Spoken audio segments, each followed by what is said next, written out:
What's up? Hello! Magandang gabi sa inyong lahat. Ayan po, welcome to our webisode. Yun! Yun.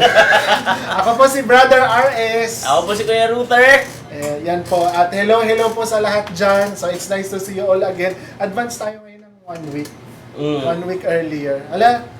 Advance po tayo, kaya magkita-kita na po tayo next week. Ito po! Joke lang. Ayun po. Very special po ang ating webisode today. But before we go there, may mga panimula muna tayong mga announcements or introduction. Ayan po. So, in the past few months po, yung mga webisode natin ay may tema. Tama po ba, Pastor Router? Tama, nanonood ako niyan regularly. Amen. So, ang mga tema po natin ay tungkol sa fruit of the Holy Spirit.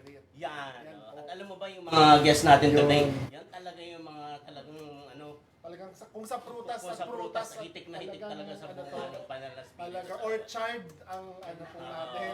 Amen. Sabi po yung mga ano natin. So, yung palengke po, kumbaga, ganun po katindi. Ang pagka-fruit. Ayun po. Paalala po sa lahat, meron po tayong minigame na grabe po talaga. Grabe po ang prize. Kaya po mag-participate po tayo sa ating minigame. So, ang minigame po after po ng webisode, meron po ipopost na link. Tapos sa link tayo may mga questions na di-discuss during webisode. Kaya kailangan nyo pong panoorin ang bawat webisode. Tapos i-share niyo po, please share the broadcast, tag your friends, Yes. share niyo sa mga groups, lalo mga Christian groups. Huwag niyo i-share doon sa mga group na walang kinalaman, yung mga ML, yung mga ganun. Huwag niyo i-share doon. No? Yung mga Christian groups doon niyo i-share para maganda. Tapos,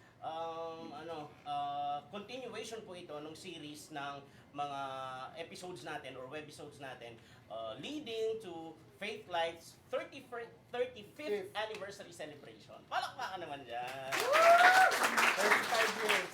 7 taon. Amen. Galing ng Okay. math. Ayun po. So, ang topic po natin today is all about goodness. So, kung nakita nyo po yung PubMat po natin, yung ating promotional photo, it's all about God's goodness. Ayan. So, goodness.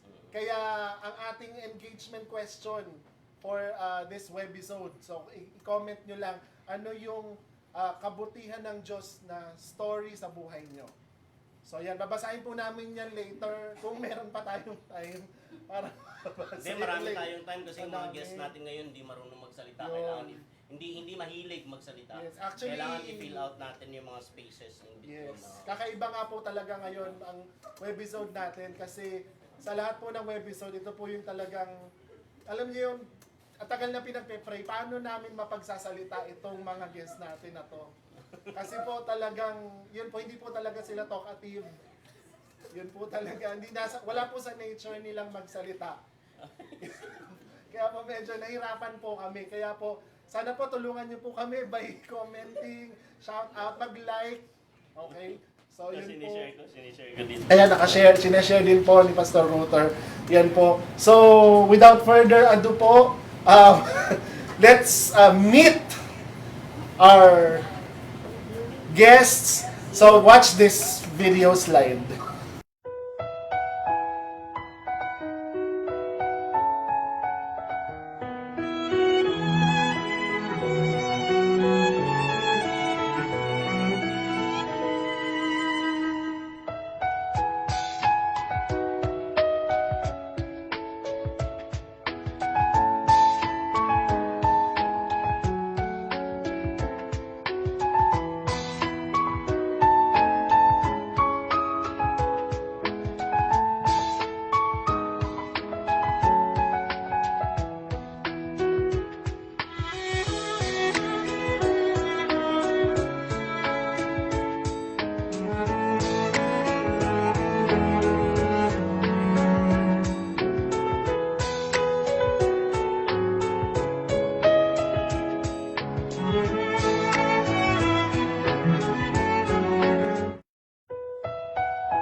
Kota.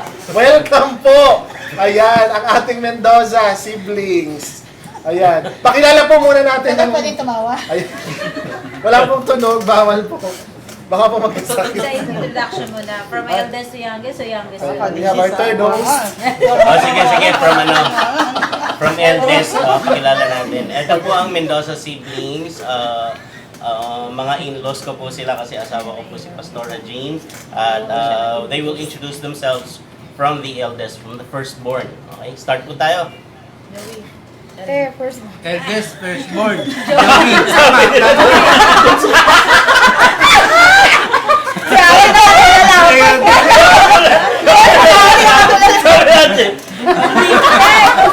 Okay, so good afternoon everyone. I am Jane. Good evening daw po. I am Jane. Ako po yung matanda. I am the firstborn. So, yun lang po. Next, big Hi! boy. Ay! Gina! Pinaka-sexy sa lahat. Ay po, I'm Sister Janet. Ay! Parang hindi ako naniniwala. Saan? Ano? Okay na? Hi po, ako po si Brother Joel. Camera, hello! Hi, Moyet! Oh, yes. Hi! I'm Johan. Hello po, Bouncing ako si baby girl niya. Jean. Oh, baby. Hello po, Brother Joey, pinakamakinig na.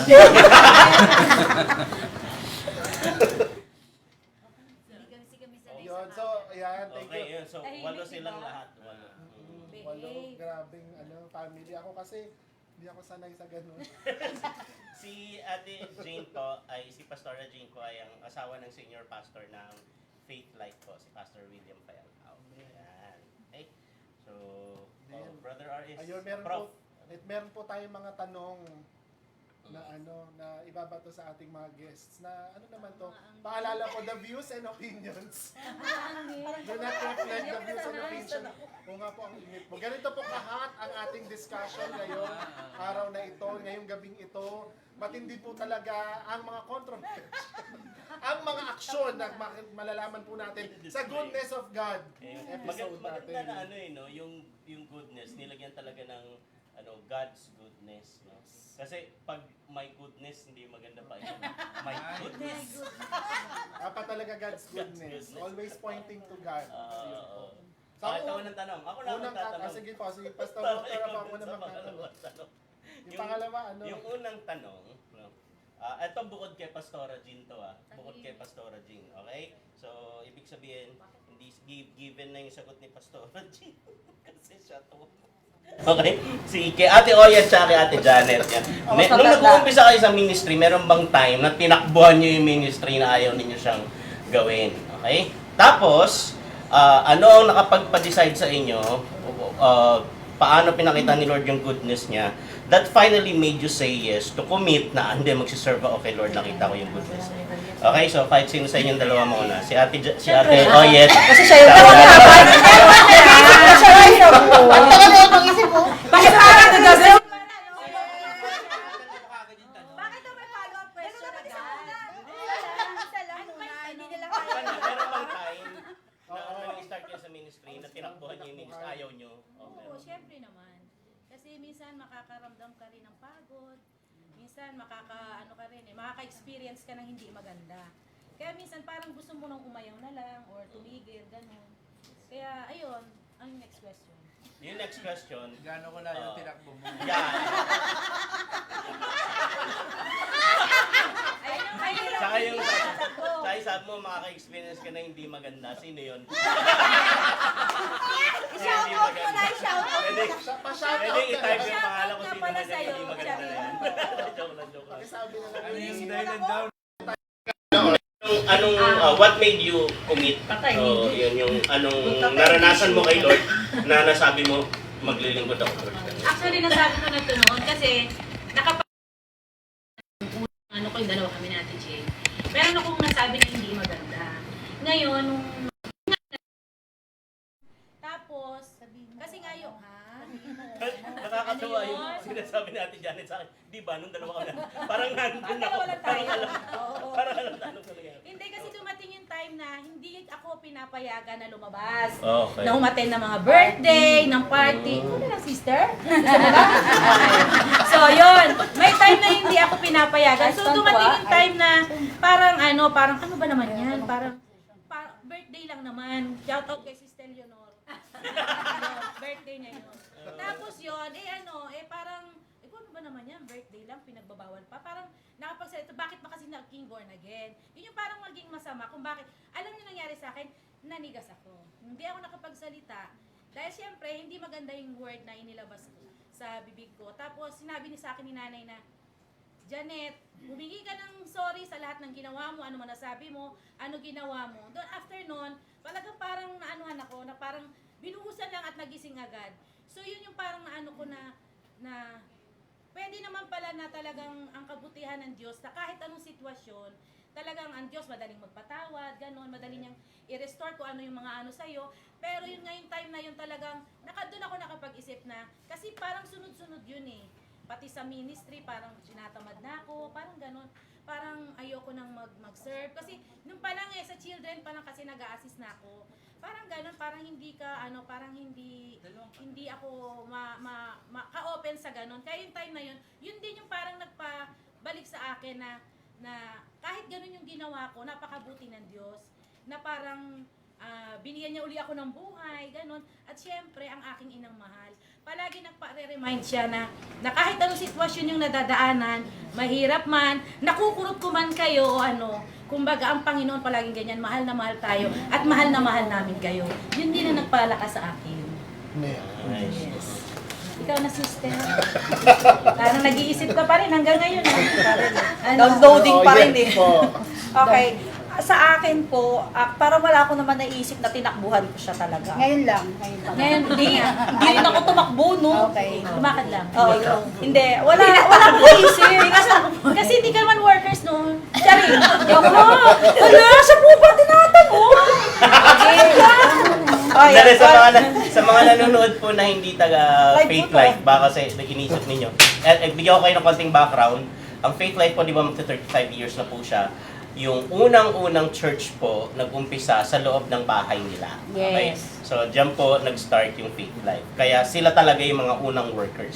Okay? So, ayun po. So, ano Ayun. So wala naman ako natandaan na tinakbo kasi actually nung hindi rin kami pinush ng nanay ko na mag-serve eh.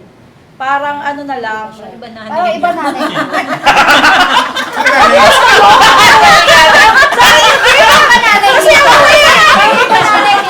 Galing. Hindi. Ano sa kanya? Oo. Ano ba siya tinapos siya, di ba? Hindi, sa lahat kasi sa Yun lahat. na yung pangarap ni nanay sa atin. Ibang nanay. Bahin natin yung tema. Diba? Hindi, di ba? Sige, paliwanag, di ba? Pag-hindi kami ng utang. baka ibig Eh, baka workers, ibig niya hindi sabihin, attend, umattend. baka ibig niya sabihin, hindi Di siya ba worker walang ang pilitan. tulong nyo? Walang Di ba pilitan. workers? Oh, workers, hindi sa kapatid eh. Bendo camera. Ayan, okay. Sige, hindi siya pinigil. Ayan. Gusto mo yan eh. Ayan, hindi. Parang wala nga ako naalala, hindi mag-gitara ka kasi walang gitara sa gitna. Okay, walang gitara. Walang gitarista, mag-gitara ka, walang drummer. Wala namang ganyan eh. Parang alam mo yun, parang hindi ko alam kasi parang instinct at instant na sa akin yung fast learner ako para sa lahat ng instrument. Panis!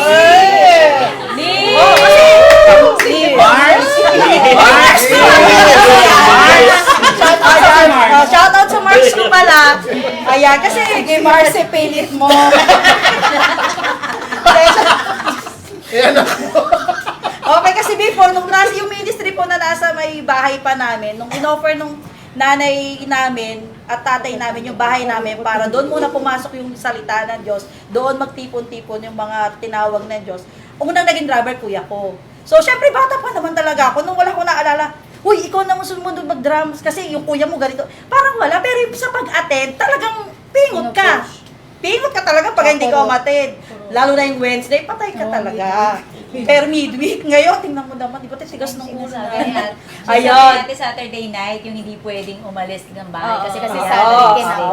Ayun, so, syempre, uyang ko Eh, yung unang mga naging dibo-dibo drummer. na bawal. Hindi naman all the time, naging ano siya, sabi ko, sarap mag-drums, di drums naman. Sunod, naging keyboard, naging guitarist. So, parang wala akong maisip na, na sinabi, sige na magpiano ka na, walang ganun. Pero yung pamimilit na mag-church ka, obligado ka mag-church every Sunday, yun totoo, 100% talaga. Talagang lagot ka pag hindi, kailangan mong unahin yung Diyos. Pag hindi, ipagpapalit mo yung magbibinyag ka, magpa-party ka, o kaya mag-i-school ka, magtatrabaho, hindi talaga. Ayaw niya yan, ayaw niya yan 100%. Pero yung sa loob mo na gusto mong mag-serve sa Lord, sa akin, hindi ko talaga naranasan sa life. Kasi parang mas ginusto ko pa talaga. Mas ginusto ko siya. Ayun po. Tapos na po Dahilan yung na tanong. balik. Dahilan na po. Yung dahilan Hindi, na yung to, ngayon, wala hindi pa naman yun, daw wala niya- pa yun eh. Hindi naman daw niya tinakbuhan. Hindi ko na nagbuha kasi may pumalit na sa akin, naging dalawa pa, o di ba? At Man. sinusuportahan ko pa sila. Ayun naman yung pinagkaiba. Sabi, kaya Sana nakita all ko yung sinusuportahan mga ka. anak ko. Talaga pag sinabi niya, Mami, ganito. Shout out Mars. Wala akong base, Baba, Mars. Mars. Mami, wala akong ganito. Yan, talagang pinaprovide ko. Kaya kung God gave me talent and wisdom para ma-provide sila sa kung ano yung kailangan nila sa ministry. Oo, and good naman. Thank you, Amen. Lord. Glory to Laptop. God. Amen!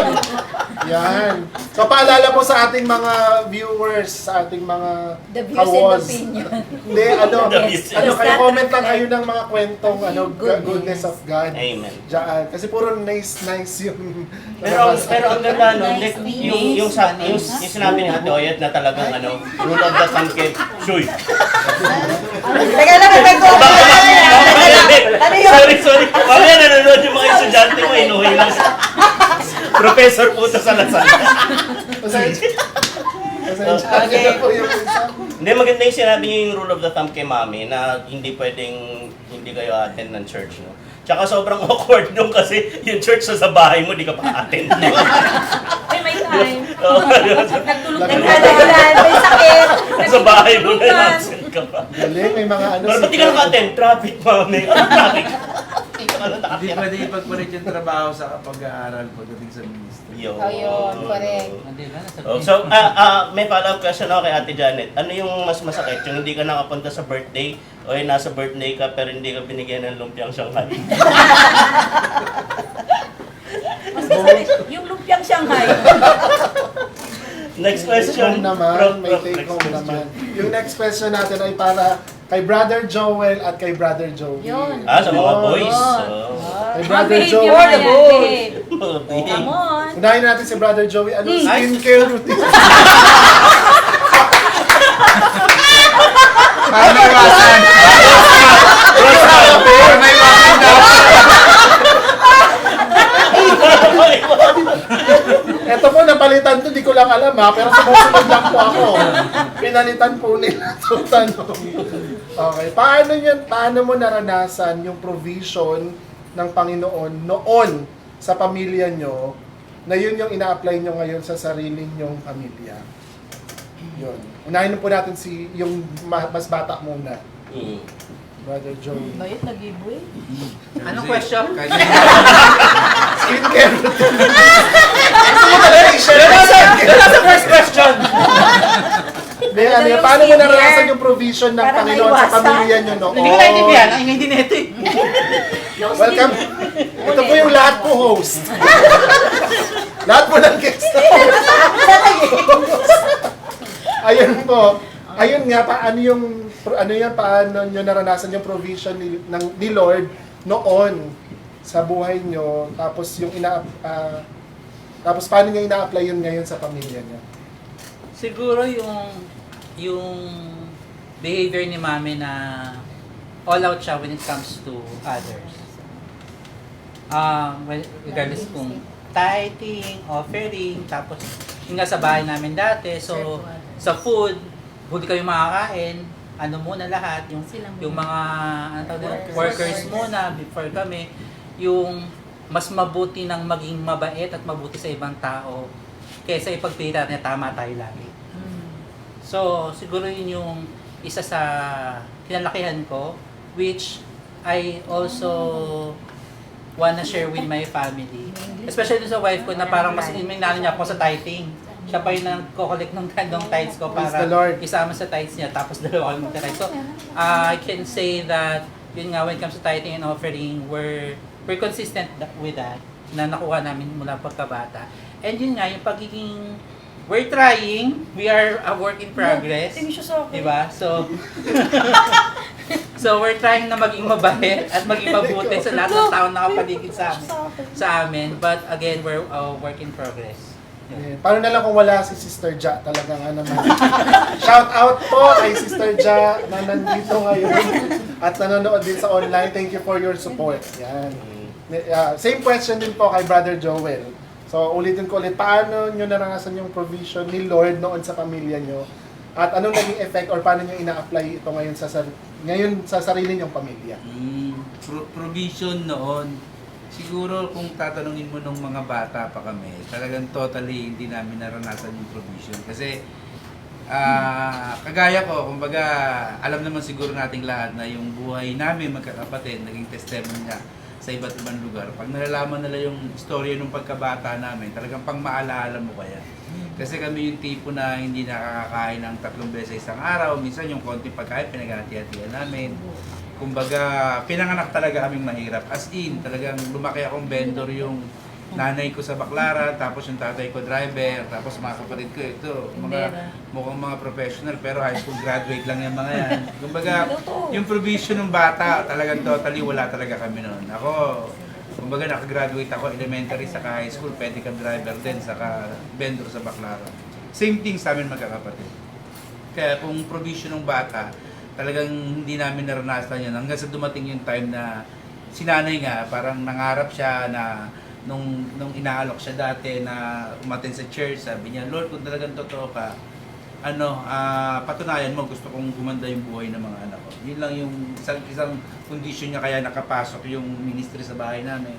Same time kami magkakapatid, talagang yung disiplina, saka yung sinasabi ng bunso namin na palagi naming inuuna yung ibang tao. Sa ngayon medyo maganda na. Na-bless na ng Lord yung buhay namin. Medyo pagka kami medyo malalakas kami mag-uratan ganyan. Pero sa totoo lang kapag sa pag-uusapan ibang tao, talagang palaging ibang tao yung pinapriority namin bago yung sarili namin. Ganon kami pinalaki ng magulang namin. At the same time yung ministry talaga. Si Lord talaga yung nabuhay. Siya yung nag-uplift ng pagkatao namin, siya nag-uplift ng buhay namin. Kumbaga yung pinangarap ng nanay ko na provision, sa ngayon talagang kitang-kita namin yung epekto. Talagang because of faith, lahat ng meron kami ngayon, lahat yun because of faith. Dahil yun sa simpleng prinsipyo na tinuro sa amin ng magulang namin, lalo sa pagbibigay, sa respect sa aming man of God na talaga namang hindi naman talaga perfecto kasi ako nga, bayaw namin yung man of God, dami namin pintas kay pastor. Totoo yun, dami namin pintas. Pero talagang yung respect, yun talaga, minsan kailangan kung mag-space, minsan kailangang i-adapt kung ano yung dapat i-adapt. Pero sa amin, bilang mga magkakapatid, talagang yung disiplinang pinakita ng magulang namin pagdating kay Lord, pagdating sa ministry. Iba-iba yung kwento nila about faith, for sure, maraming kwento yan. Lahat yon talagang ang naging bottom line, ang naging resulta ngayon is na-bless yung buhay namin. Dahil dun sa simpleng prinsipyo na tinuro sa amin ng magulang namin na until now talagang kine-cherish namin and enjoy namin all because of the glory of God. Amen. Unahin si Lord, tapos unahin yung ibang tao. Kaya sobrang blessed po ako. Kaya paalala lang po namin sa inyo, kami ni RS, ibang tao po kami. Kaya paalala namin na. Dito kami kadugo. Sabi nyo, unahin ibang tao ha, ibang tao kami. Hindi po namin kailangan na Ay, totoo Ang ganda. Ang tuloy natin yung kwento, nakaka-bless yun. Okay, kay Pastora Jean. Pinakamagandang pastora sa bahay namin. No? Same question? Hindi. May tanong ako para kay Pastora Jean at saka kay... Same question? Kaya Bishop Joan. Grabe ka sa bishop ah! Hindi naman bishop yung phone yan.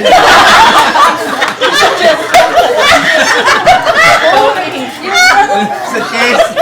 Gusto mo ka nila?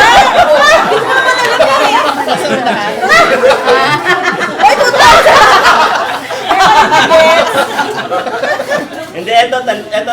Actually, kwentuhan nyo kami ng example na mga ginagawa ng parents nyo noon para sa Lord.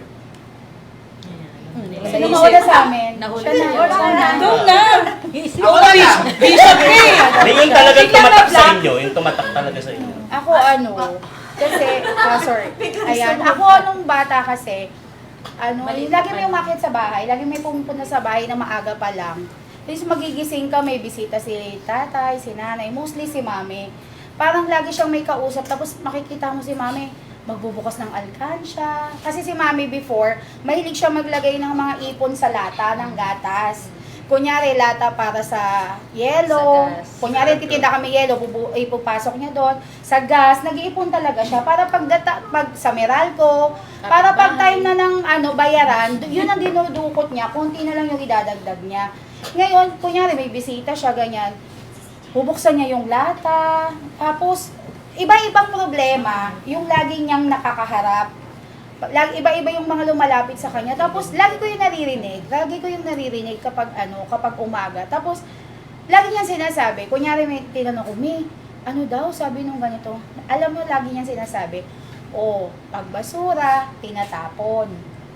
So, ibig sabihin, kapag chismis, yung umakyat sa bahay, huwag mo nang ungkatin, huwag mo nang anuhin, dapat hindi na pinag-uusapan, cut na, tapon na.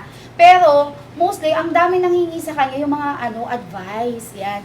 Nga siya Nanay Aida siya ng ng bayan. Pag sinabi mong, uy, may lapit ka doon kay Sister Aida, kay Nanay Aida.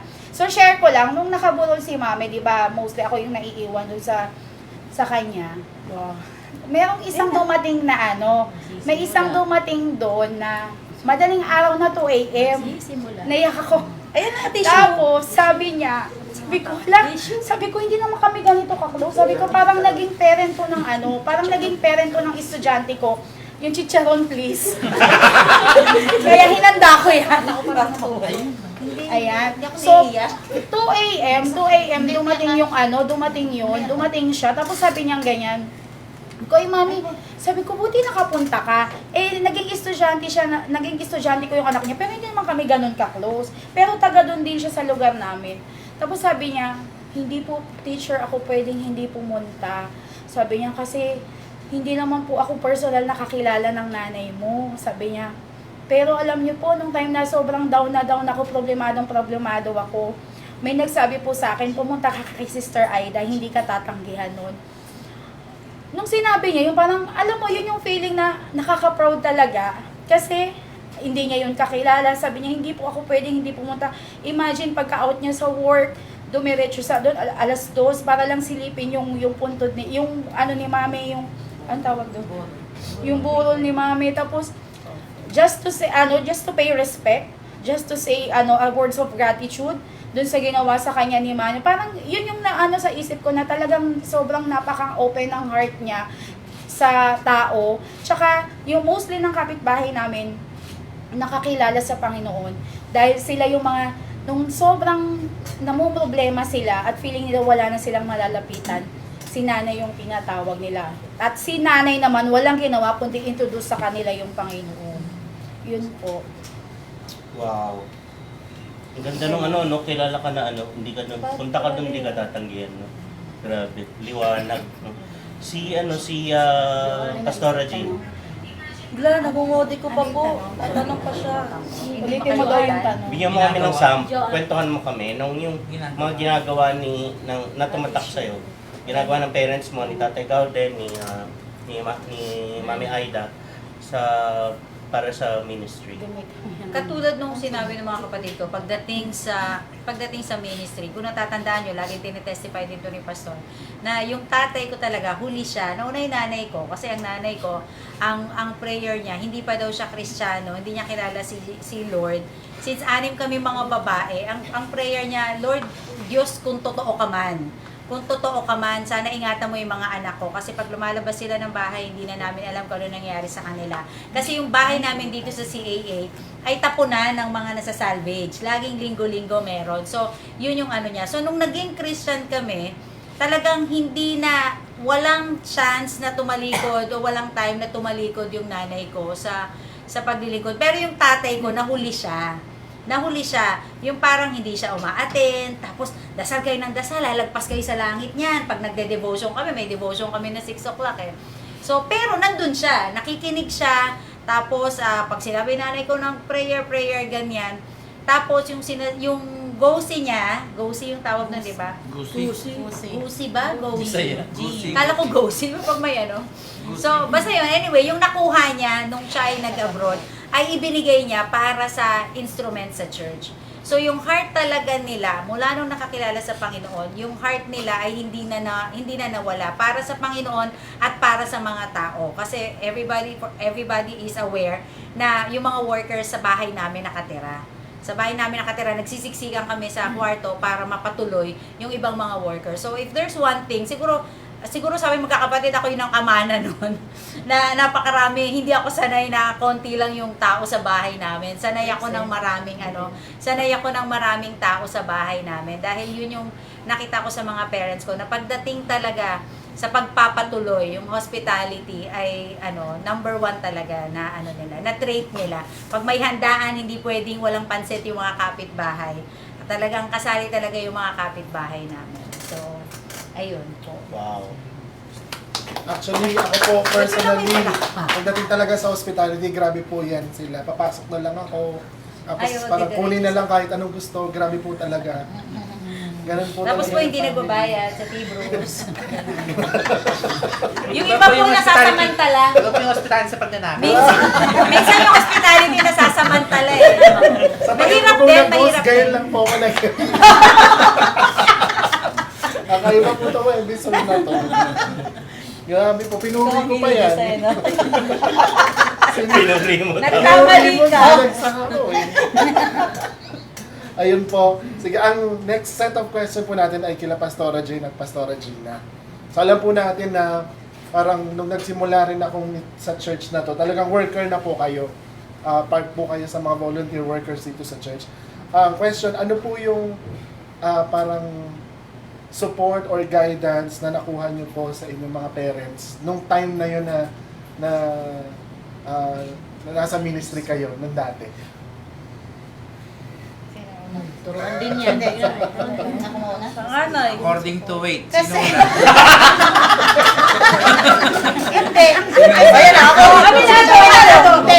Sumagot. Kasi ang tanong kung ano yung nakuha mong support sa parents mo nung workers. Alam mo nung na kung worker ano. ka. Actually kasi nung naging worker ako, hindi ako una yung active. Parang ako yung isa sa breadwinner. Ako yung isa sa nagsusupport dun sa family namin. Sila yung naunang si ate dahil nga si pastor yung asawa. Yan, magkasama kami. Si Repeat yan. Siya talaga. So ako siguro naging worker ako mga edad 16, mga ganong na. O hindi rin eh kasi Baklaran kasi baklaran girl ako eh. Talagang ako yung isa sa nagsusupport sa family namin. Di ba, yan sila yung magano sa ministry, basta ako magsusupport ako sa kanila pagdating sa yung sa bahay, yung mga gastusin sa bahay. Tapos yun naman, nung time naman na nung naging manggagawa na ako, nung naging worker na ako, doon naman, na kahit alam mo yon, dumating kami doon sa point na pagkagaling ko sa school, dumating doon sa time na naging hati. Pagkagaling ko doon sa school, yan, lalabas kami kasi yung time namin ng kabataan, usong-uso yung street evangelism. Yun yung ginagawa namin. So si nanay naman, naman siya doon na, sige, okay lang na wag ka munang pumunta ng Baklaran kasi nagtitinda ako after ng school. Okay lang, wag kang pumunta ng Baklaran, sige, sama ka naman sa evangelism. So parang ganung support lang yung ko sa kanya, pumunta ako ng Baklaran or sumama ako sa pagdating sa gawain sa church. Okay lang, wala siyang walang masamang tinapay sa kanya. As long as sa lahat ng ginagawa namin, uunahin namin si Lord at inuuna namin ang Panginoon. Wala silang kontra sa ginagawa namin. So, yun. So sa akin naman, yung support ng parents towards us. So sa akin, dahil nga ako, yung napangasawa ni Pastor, syempre, automatic, I should serve the Lord. Pero, nung naging mag-asawa kami ni Pastor, during the early days of the ministry, sa akin naman, ako yung nagtrabaho naman para sa family namin. So, si Pastor William, he is full-time in the church. Ako, full-time din ako sa Baclaran. So, kumbaga yun. So, magkasama kami yon. Tapos, and at the same time, lagi sinasabi ni nanay na kahit nagtatrabaho, pero i-priority pa rin yung pagsiserve sa Panginoon. Bakit? Kasi sabi niya, yung trabaho mo dito sa lupa hanggang dito lang. Pero yung trabaho natin sa Panginoon hanggang langit. And bawat tao, bawat matatouch mo ng mga tao, si nanay ganun talaga. Katulad nga sabi ni, hindi ko alam kung sinasabi, yan. Na kada makakausap, di ba? Kada makakausap ni nanay, hindi pwedeng, hindi lalabas ang isang tao na hindi nakakilala sa Panginoon. Kasi nung natagpuan ng nanay ko, si Lord, talagang totally, 180% talaga, tumalikod siya sa ano niya, sa 180 degrees. Ano ba? Percentage. So, 180 degrees. 180 degrees, talagang tinalikuran niya yung old ways niya at sabi niya, Lord, I want to serve you. I want to serve together with my family. Lagi niya siya sabi yun. Kaya ako, nung sinabi niya, inutusan niya ako, o wala nang worship leader, o walang worship team yung si pastor, umalis na, o alis na yung mga worship team. Sabi niya, ikaw na lang ang mag-worship lead. So ako, sabi ko, ano ko dyan? Pero sabi niya, sige, umawit ka sa Panginoon. So yun yung naging simula ko to be a worship leader. Dahil wala nang magawa. Dahil sa sitwasyon, umalis na yung mga worship team na una, nakasama ni Pastor William. Iniwanan siya. Tapos, kumbaga, ngayon, walang ibang magiging worker. So sabi niya, italaga mo na yung buhay mo sa Panginoon. Total, bata ka pa lang, in-offer na kita sa Panginoon. Kaya ngayon, italaga mo yung buhay mo sa Panginoon. True enough, so yun, yung naging niya, hindi siya bumibitaw, ang nanay ko, at ang tatay ko rin. Tatay ko, palibasa, fans siya ng musiko. Kaya nung nakita niya na sa church, may tugtugan, may banda, talagang okay na okay sa kanya, sabi niya ganon, yung mga anak ko. Pati nga sa Batangas, pinagmamalaki niya, yung mga anak ko, hindi lang sa banda tumutugtog, kundi sa Panginoon tumutugtog. So yun yung naging support nila sa akin, personally. Follow-up question po dun sa question na yan. Anong parang guidance po ng inyong mga parents na hanggang ngayon parang may effect po ngayong meron na po kayong kanya-kanyang ministry? Kumbaga parang ano yung naging impact nila, yung ginawa nila na ngayon ginagawa nyo rin sa sarili. So sa akin, Tissue. Chicharon. Nasa pa kasi yung chicharon. So sa akin kasi, syempre, lumaki nga kami na may mga kasama na mga workers, diba? So nakita namin kung paano talaga yung heart nila. Na pag itong taong to, kasi kung yung unbeliever grabe sila tumulong. So how much more kung talaga nakakilala sa Panginoon. Nung time na may mga workers na nakatira sa bahay, si tatay hindi talaga siya totally umaattend. Pero taga makikita mo sa kanya na umaga pa lang mamamalengke na yan. Mamamalengke na yan, magluluto na yan, tapos para pakainin yung mga workers na nakatira sa amin. At ang sabing gano'n ni nanay, nung time na meron na kaming hinawakan, yung sa Christian Bill na hawak namin, ang isa talagang sinabi sa akin ni nanay na kailangang matamdaman ng mga taong ipagkakatiwala sa akin ng Panginoon na sila mismo, pamilya ko. Hindi ko sila titingnan ng ibang tao, hindi ko sila titingnan na bilang kakilala lang, kundi talagang ituturing mo sila na pamilya mo. So lahat ng papasok sa church na diyan sa Christian Bill, sabi niya gano'n, yakapin mo, kilalanin mo, at gawin mo na talagang ituring mo na kapamilya mo, o talagang kasama mo talaga sa buhay. So dahil ganun yung ginawa nila So yung ugali nila kung paano nila minahal yung mga kamanggagawa, kahit pa sino yan, basta naglilingkod ka sa Panginoon, talagang hindi ka pababayaan ng magulang namin. No, which is, yun yung na-adapt namin lahat. Yun yung nakuha namin lahat na ugali. Na sabihin na natin walang masamang tinapay. Basta nakita mo na talagang yung taong yon pulsigido na maglingkod sa Panginoon, yung taong yon gustong mabago yung buhay, yung buhay nila dahil sa Panginoon, talagang nandoon yung suporta mo. Kasi unang-una, naranasan namin mula sa wala. Pinakita ng Lord kung gaano yung himala niya sa buhay namin. Na kung saan talagang yung hirap ng buhay, na mararamdaman mo talaga na talagang kumikilos yung himala ng Panginoon. Dahil kung hindi naman talaga dahil sa Panginoon, wala kami lahat. Itong estado ng buhay namin, wala.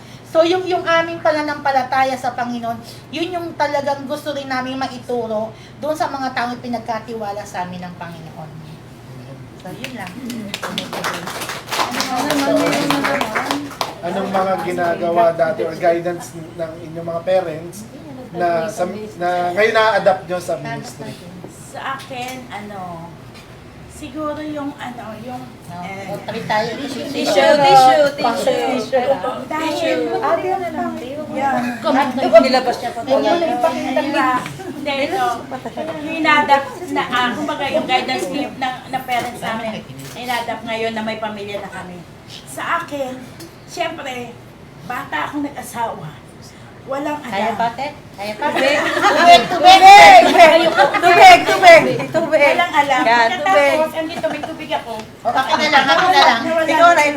Okay, wala akong alam. Tapos, kumbaga, sabay yung sa amin, sabay yung ministry, sabay yung mag-aasawa.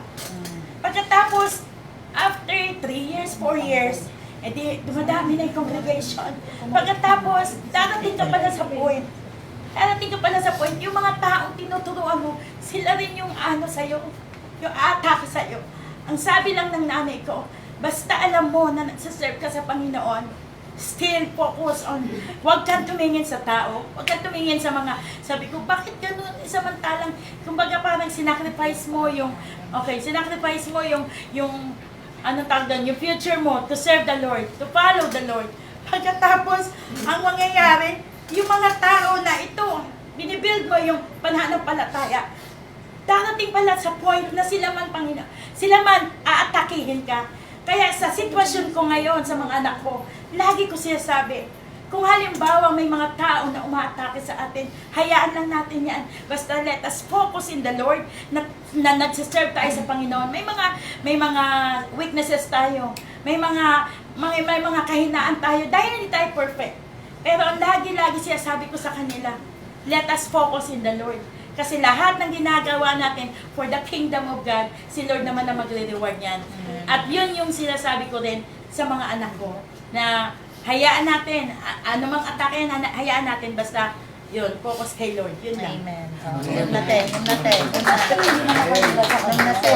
Si Ochi, hindi na makahinga doon. Si Ochi, pag may isang kuya ko, iyak niya eh. Ayun po. Sige. Next question po. Ito, pipili tayo ng mga ilang sasagot dito sa next question. Alam po natin na nawala, wala na Yung po. nawala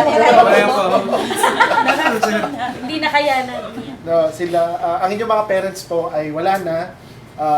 Na kay Lord na po, kapiling na ng ating Panginoon.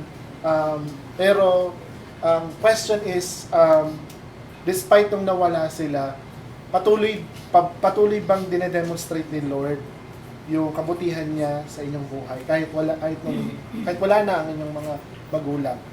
Oo naman. Start po tayo kay Brother Joel. Eto na. Wala na sila. Tatlo. Hindi, siguro relax lang tayo. Siguro kasi yung seed na pinaka-importanteng pinamana sa amin nung parents namin is your love. Yung love. Una-una, yung love kay Lord. Talagang lahat ng the best in terms of serving, saka commitment sa ministry, nakita ko yung sa nanay ko. Tapos sa tatay ko naman, kahit na walang-wala kami, kung ano yung merong the best na kaya niyang ibigay, including yung pera na kumbaga parang insurance na yun na nakuha nung nag-abroad siya, na-stroke siya pag-uwi, binigay niya yung kay Lord. May mga lupa kami doon sa CAA na akala niya hindi na kami tatanda, pinamigay niya para, alam mo yun, na doon mo makikita na talagang binigay nila yung the best nung parents namin. Pagdating sa ministry, binibigay nila yung the best. At kaya ako sinabing love kasi wala silang ibang desire, wala silang ibang ginusto kundi gumanda yung buhay namin kakapatid.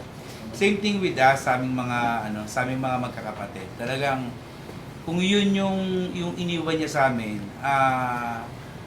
hindi naman kami perfectong pamilya. Hindi kami perfectong pamilya. Talagang dumarating yung times, talagang may pag-aaway-aaway kami. Tapos dumarating yung times. Sa totoo lang, ito nga naisip ko kaganina eh. Alam niyo, may i-reveal ako sa inyo. Alam niyo, nagsuntukan kami ni Ate Janet ng bata. Nagsuntukan kami ng bata. Naalala ko yung mga bagay na yan. Kasi talagang akala ng mga hindi kasi yung estado ng buhay namin ngayon, kumbaga blessed kami, di ba? So ang nakikita ng tao, yung blessing na nasa amin ngayon. Pero hindi nila alam kung ano yung mga pinagdaanan namin, gano'n. Hindi po perfecto yung pamilya namin. Napakarami yung naging problema along the way. Gaya ng sakit, kasi gamot na alarm. Pero ang binabalik-balikan lang po namin talaga, yung foundation ng family namin is yung love. Yung love talaga. Yun yung pinamana talaga sa amin ng parents namin na kahit anong mangyari sa amin magkakapatid. Ewan ko, parang may special task ako sa amin magkakapatid na parang kasi alam niyo dumating yung time na umiiyak yung nanay ko. Second year high school ako. Sabi niya sa akin, anak, alam mo, hindi mo kailangan gawin yung ginagawa mo kasi pwede ka ba ako sa madaling araw? Pwede ka ba ako sa gabi? Parang awang-awa sa akin yung nanay ko kasi kumbaga na-stroke yung tatay ko. Parang yun yung time na talagang parang ayaw niya akong puwersahin magtrabaho kasi naaawa siya sa akin. Pero alam mo, isa lang sinagot ko sa nanay ko, alam mo, Nay, masaya ako sa ginagawa ko. Kahit na hindi ako magawa yung ginagawa ng mga kababata ko ng basketball. Kahit na ako pedicab driver, pero pag nakita ko yung ngiti ng mga kapatid ko, pag nakapag-almusal na sila, ang sarap-sarap ng pakiramdam ko. Kumbaga, hindi ako punersa, pero mahal na mahal ko yung ginawa ko. Yun yung foundation na iniwan sa amin ng magulang ko, na talagang magmahalan kami sa isa't isa. Pack-one, pack-all kami. Tapos pagka, ganun din. Tapos kapag halimbawa bata, halimbawa, nawala tuloy ako eh. Ano naman yan? Bata. Hindi. Sino ba nag-boss ng Coke?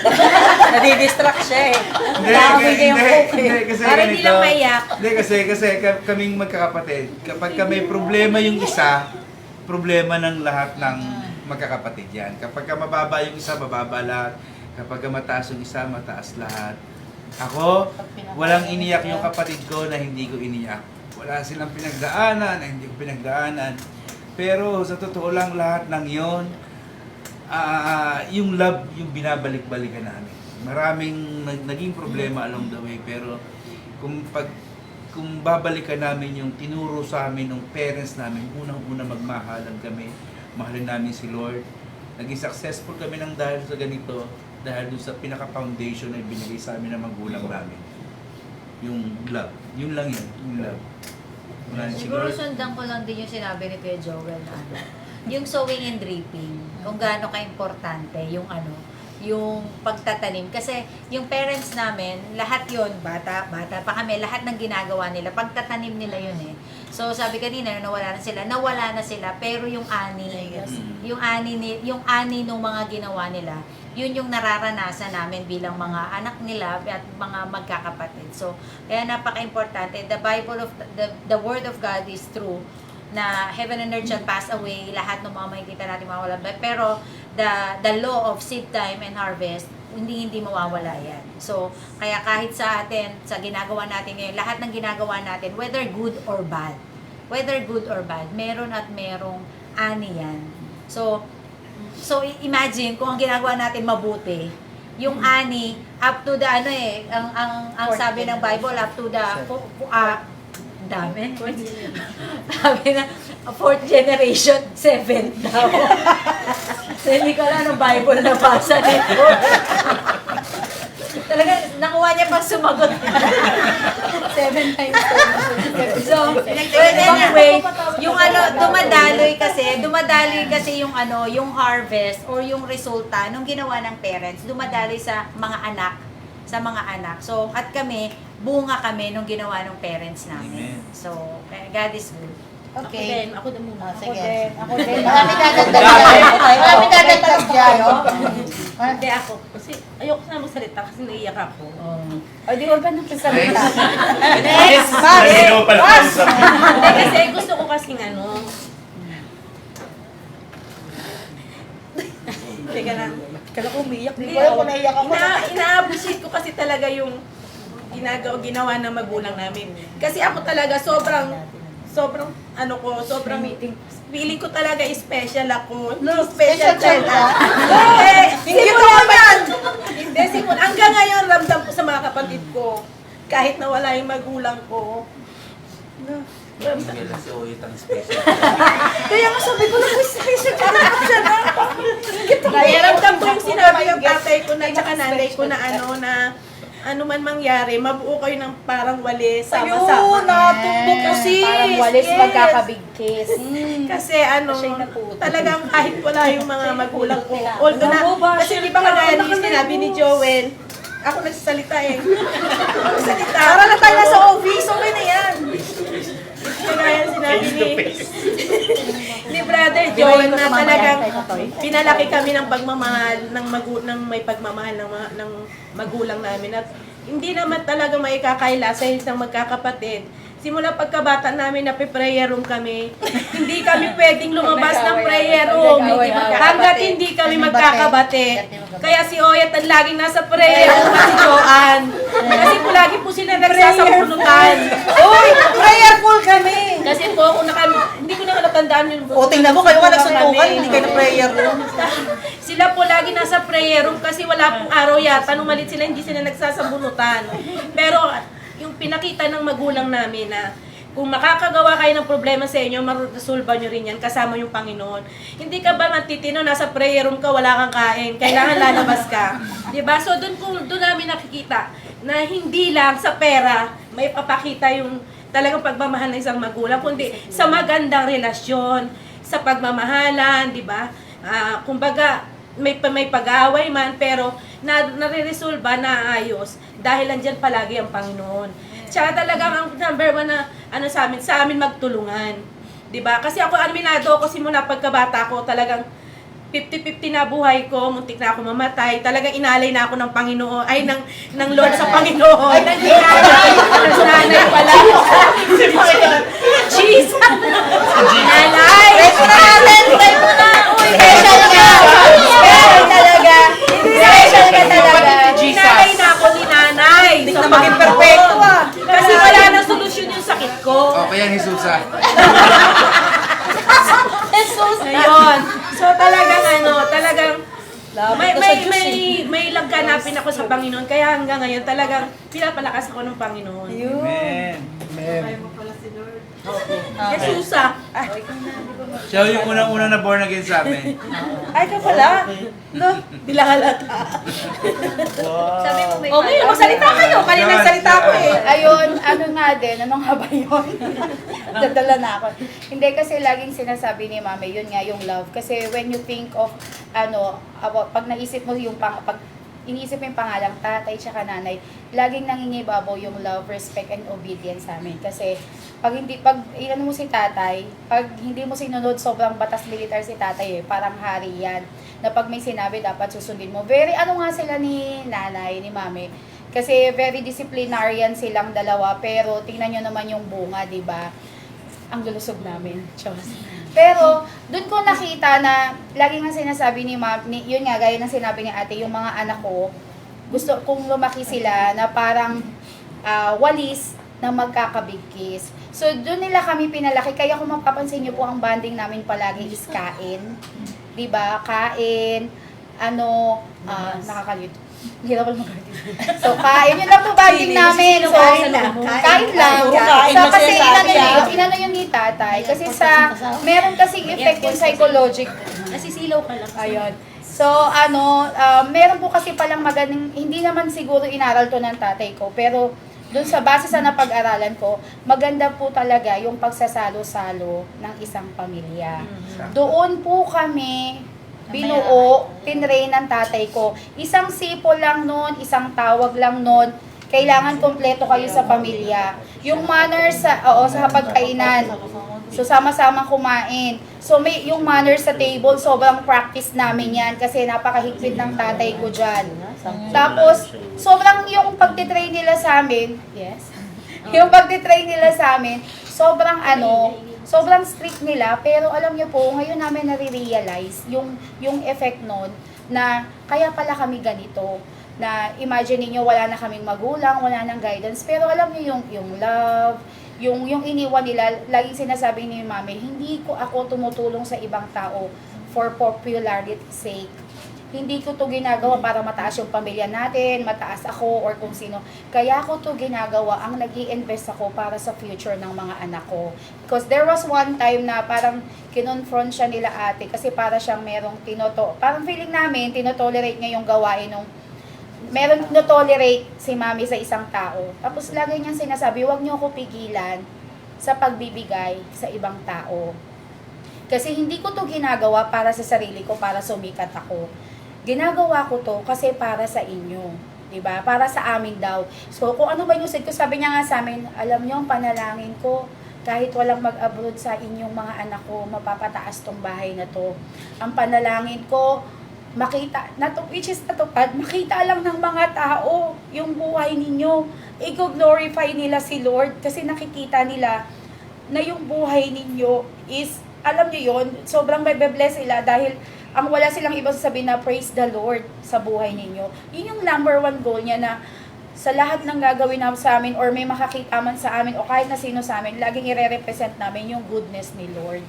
Yung ganun. So, that's all. So, ayun. Kagaya sinabi ni Jean, yung sewing and reaping. So, kami hanggang ngayon nasa may CAA. So, yung ginawa ni nanay na pagtulong sa mga taga-lugar namin, hanggang ngayon inaani namin yung respect nila. Kasi even yung aking mga anak, di ba yung apunan niya, pagdadaan niya dun sa iskinita namin, sasabihin na naman, tabi-tabi kayo, ano yan, apo yan ni si Nico, kaya si Anyan, apo yan ni Manggode, kaya ganyan. At saka until now, yung mga may nakakilala sa magulang namin, kay tatay at saka kay nanay, makikita mo talaga yung respect nila sa amin. Kasi bakit? Naniniwala ko na kaya namin inaani yon dahil sa ginawa ng magulang namin sa mga taga-lugar din namin. Kasi kung yung magulang namin masamang tao, hindi rin kami gagalang ng tao. So, kaya yun, na talagang totoo, ako nung namatay si nanay, di ba, sinabi ko talaga na hindi kami mayaman. Hindi kami talaga mayaman. Pero yung pinaka magandang yaman, yun yung iniwan sa amin ni nanay. At yun ay walang iba kundi yung pananampalataya. Kasi hindi ba sabi nga sa salita ng Panginoon, mapasayuman lahat ng kayamanan sa buong daigdig. Pero yung kaluluwa o yung kaisa-isang kaluluwa mo, hindi naman maluligtas, baliwala yung lahat. So kaya ako, kahit pa walang malaking kayamanang ipinamana sa amin, yung nanay at tatay namin, nagpapasalamat kami kasi yung pinamana sa amin ni nanay na pananampalataya, hanggang sa kaapu-apuhan namin, may papamana namin yun eh. May papamana namin yung goodness ng Lord. Yung love ng Lord, yung provision ng Lord, yung protection ng Lord, lahat. Yung benefits na natanggap natin nung tayo nanampalataya sa Panginoon, yun din yung pwede namin at pwede namin ipamana doon sa aming mga kaapu-apuhan. Kaya, para sa ating lahat, hindi ba? Sa ating lahat, kayang baguhin ng Panginoon yung buhay natin eh. Basta matuto lang talaga tayong maniwala at totoong manampalataya sa kapangyarihan ng Panginoon, kayang-kaya niyang i-twist, baguhin yung buhay ng isang tao. From words yan, from nothing, di ba? Madalas na natin marinig, from nothing to something, di ba? Mula yan, kahit pa sa pinakalis ka, pinakamababa ka, pinakamarumi ka, kayang-kayang baguhin ng Panginoon yung buhay mo. Amen, amen. Sa akin yung respect to others, regardless of the status. Number one na inaano yan ni nanay at ni tatay. Yan yung natutunan talaga namin to respect others. Kaya napakalapit nila sa yung mga mabababa, yung siya sabi na kahit na umunlad kami, kahit pa sabihin mo na medyo nakikita na namin yung resulta, yung status namin. Pero lagi niya sila sabi, the best na pwede mong gawin sa isang tao is to respect them kahit ano pa yung status niya. True enough, na yun din naman yung ano sa amin, yun yung nakikita namin sa isa't isa na always respect others. Meron akong siguro one from each side na lang kung sino ang pipiliin ninyo.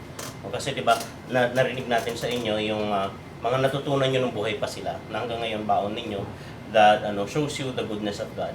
Ito may isa akong tanong kasi pagdating sa goodness ni Lord, ang laging mapipinpoint mo talaga na halos lahat ng tao ito ang struggle regardless of their maturity or their social status. Kapag nawalan ng mahal sa buhay ang isang tao, yan talaga yung struggle. Nagda-doubt siya kay Lord o yan talaga. So, ang tanong ko sa inyo ito, i-tweak ko lang ng konti. Kanina yung mga natutunan ninyo sa parents nyo nung buhay pa sila. Ngayon, ano ang natutunan ninyo na nung nawala sila, na hindi nyo natutunan nung buhay pa sila, na natutunan nyo kasi nawala sila. Okay? Pero galing din sa kanila. Kasi ako may ganun ako nung nawala si Papa, may natutunan ako. Ito pala yung sabi ni Papa, ngayon ko lang naintindihan nung nawala siya. Okay? Tapos, nung naintindihan ninyo, masasabi nyo pa rin, God is good. So, ano yun? Meron kayong Ako sasagot. Sige po. Oh, di ba? Alright, top one. Sabi sa'yo. Ako, actually, si nanay, ang laki ng impact sa akin. Kaya sabi ko, di ba, pag nagpo-post ako, sabi ko, ako talagang iiyak kasi parang wala ako nakitang nanay na gano'n. Kahit parang sa aming magkakapatid, hindi namin siya kayang gayahin. Yung 100% ako sino yung nanay namin. Magaling si nanay sa pananampalataya eh. At saka, nilalakaran niya yung pananampalataya niya. Ayun yung nakita namin sa aming magkakapatid. Tapos, di ba kasi pandemic, di ba? Hindi lang halata sa amin, pero 2 years kami walang trabaho ng asawa ko. Di ba? 2 years kami walang, sabi kong gano'n. Hindi lang halata sa amin. Thank God, kasi si Prosper at si Grace ang naging anak ko. Hindi man lang humingi na kahit isang chichirya o candy o Jollibee, kahit na nakikita niya yung mga pinsan niya. Pero yung loob namin umiiyak. Parang, dati siman ka, tapos may business din ako ganito. Sabi ko, bakit ganun, Lord? Parang nagtanong ako eh. Hindi ako nagtanong na, nagalit ako kay Lord. Pero sabi ko, doon ko nakita, sabi ko gano'n, sinasabi ko na Prosper, tingnan nyo. Ito yung tinuturo ko sa inyo na hindi lahat naaaral sa school. Hindi lahat, dyan galit na galit yung tatay namin. Dapat madiskarte kayo. Sabi ko kasi, si Lord lang nagbibigay ng wisdom. Sabi ko, yung wisdom na ibibigay sa Lord, kaya kanyang i-sustain at kaya kanyang i-survive sa kung ano meron. Kami naman 2 years, lumubog kami talaga sa ano. Kasi wala siyang trabaho. Naubos yung income niya, naubos na yung income ko. Sabi ko, hindi lang nilalata. Wala na kasi, kala nila strong personality, diba? Pero totally, wala talaga. Tapos ayaw niya rin humingi sa side niya, ayaw niya humingi sa amin. Pero sabi ko, pag naaalala ko si nanay, kung paano niya i-handle yung problema, hindi niya pinapakita sa anak. Kundi, tinuturo niya. Hindi niya ipapakita na iiyak ka kasi ganito yung problema natin. Tinuturo niya yung tamang diskarte sa'yo, magtiwala ka sa Panginoon. Kasi siguro kung hindi kami natiwala, baka nasa Ilocos na kami, o kaya baka wala na yung ano ko, alam mo yun, kasi bababaw ang utak ng lalaki. Yung pressure. Yung pressure, di ba? Hindi nila kaya yung gano'n. Pero sabi ko gano'n, pero tingnan niyo yung Lord, kung gumib up ka, yung sinabi ko, parang sinabi ko, Lord, pamula nung naging Kristiyano ko, never akong nagmagpas sa tithes. Never akong nakalimot sa tithes. Never akong, napakagalante ko as in. Sobrang out ako. Sabi ko, bakit itong pandemic? Sabi ko, dapat nakikita ko. Pero naman tinitingnan ko, sabi ko, nakikita ko yung pananampalataya pa rin ng nanay ko. Never give up. God, andyan si God. Ipakita mo na talagang nagtitiwala. Kaya nung wala si nanay, ang naging impact sa akin, yung totoong pagtitiwala sa Diyos. Nung nanahimik ako talaga, nag-comment pa nga si ate, ngayon alam mo, dapat mananahimik na. Pero alam nyo, ilang years ako naging Kristiyano, tapos pamula lang ng pandemic, doon ko lang na-realize na ganun pala yung totoong pagtitiwala. Ayaw mo na makipag-usap sa lahat ng tao. Ang gusto mo lang kausapin talaga si Jesus. Kasi doon ko nakita na parang, totoo nga, parang ngayon lang ako sa Kristiyano na si Jesus lang talaga yung parang kausap mo. Yung, kaya ang sabi nila ganun, parang may iba ka ng Diyos. Kasi parang ang post ko, puro may Lord, puro may Lord, may God, thank you, your goodness. Kasi parang nakita ko talaga kung hindi ko naging nanay si nanay, baka puro utang ako. Hindi ako nagtiwala sa Diyos na pinakilala niya sa amin. Parang siguro umiyak din ako kasi makikita yung mga anak ko ni hindi pa lang makabili ng kung ano. At hindi rin sila nagpabili. Kaya sabi ko, thank God, kasi hindi ako nahihirapan that time. Alam mo yun. Kaya sabi ko, yung legacy ni nanay na pagtitiwala ng totoo sa Diyos. Yung pagtitiwala sa Diyos, talagang sabi ko, totoo nga, sabi ko, talagang nagtiwala siya sa Diyos na yun yung pinamana sa amin. At isipin nyo ha, hindi kami graduate lahat. Hindi kami college graduate. Di wala kaming mga connection or what. Pero alam mo yun, yung God is good talaga. Kasi yung estado ng buhay namin, hindi ka maniniwala. Kasi ang dami nga dyan mga professional. Pero tingnan mo, di ba? Namamasukan sa mga kampanya. Mga kumpanya. Oo nga. Mga sekretary lang. Mga sekretary. Nasa offer pa. Hindi na-graduate. Parang iisipin mo, talagang iisipin mo, totoo nga, totoong buhay ang Diyos sa buhay nila. Talagang nagdanampalataya sila. Kasi makikita mo sa estado ng buhay nila, hindi emi-emi lang. Talagang pinakita ng Diyos. Amen talaga, amen. Pinakita ng Diyos talagang how God bless. Antay mo yung rest ng Mars mo. Sa dalawa na, may dadagdag lang ako. Ako yan, tayo sa motor. Hindi kasi Sanay yung... natin na kanina. Hindi kasi, bago namatay yung tatay namin, unang-una, yung iyak ko nung nawala yung tatay ko, ang nasa isip ko talaga, bakit namatay yung tatay ko? All the while, I was thinking, perfect yung family namin. Kumpleto, may nanay, tatay, kami magkakapatid, Kristiyano kami, maayos yung bahay namin, nakita yung mga tao, ginagawang landmark yung bahay namin pagka, doon kayo, pag may malaking bahay, doon, gano'n. So, I was thinking, perfect yung family namin, tapos namatay yung tatay ko. Bakit nangyari ito? Hindi pwede, perfect kami, dapat kumpleto yung magulang ko. And then, came yung nanay ko naman yung namatay. Nung namatay yung nanay ko, alam naman siguro ng lahat kung paano talaga yung naging struggle ko na for how many days hindi talaga ako pumunta sa hindi talaga ako pumunta sa burol. Hindi ako pumunta sa burol kasi Saka hindi siya umiiyak. Hindi yan umiiyak. Kasi I was praying bago pa namatay yung nanay ko. 'Di ba? Huli siya sa bahay namin tapos gabi-gabi yung struggle niya nakikita namin. Tapos nagpapatugtog kami, I believe you're my healer.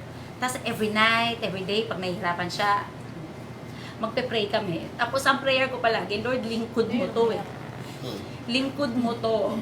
Ang tagal niya, ang lalaki na namin, mula nung bata kami, naglilingkod siya sa'yo.